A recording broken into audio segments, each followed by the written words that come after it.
Well, first of all, there's two principal reasons why Sinn Féin party voted against the legislation. The first is that the way that the legislation was rushed, the fact that deputies in our party and indeed across all the political divide didn't have the time to actually analyse and read what was in the legislation. We were asked to take this government on trust.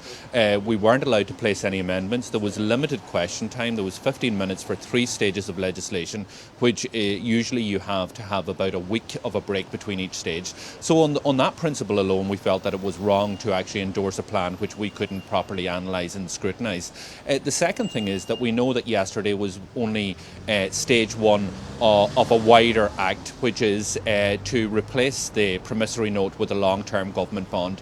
And Sinn Féin have been very consistent on this here as the first party and the only party to raise when the first payment of the promissory note was paid. We were the only voices to be heard raising at that time. We're also the only party the first party to place a motion in Leinster House in relation to the promissory note. And what we want and what we've been consistent about is a write-down of this debt. We believe that a replacement by a long-term bond, which will saddle not only this generation but future generations of Irish people to this toxic debt of Anglo-Irish Bank is simply wrong.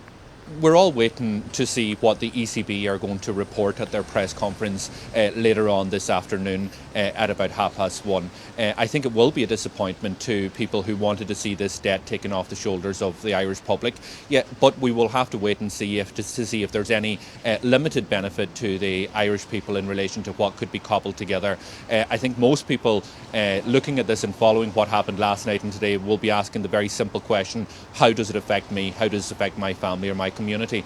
And I think there may be disappointment there because we have heard from the Troika. I led a delegation last week that met with the Troika, and they told us that any benefit from a deal in the promissory note might be reclassified by the Troika, therefore not bringing any relief in relation to the austerity that we may face in next year's budget. One of the big problems with this transfer of a long-term bond to the promissory note is that it makes it very difficult, if not impossible, to restructure this in the future or to seek a write-down because obviously a long-term bond is tradable on the markets. It can be bought up by a multitude of investors, whereas at this point in time we're dealing with a very clean type of scenario between the Irish state and the ECB, which is a very simple type of negotiations that need to be placed, or at least very clean negotiations, that we're not dealing with investors scattered throughout the world.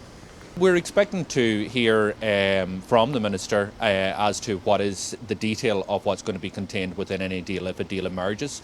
Last year we were told that the Irish government hadn't paid the promissory note. Obviously, as the dust settled, it was very clear that we did pay the promissory note, and I think that that this year the Irish government aren't going to get away with that. They've been, I think people have been spun too many times.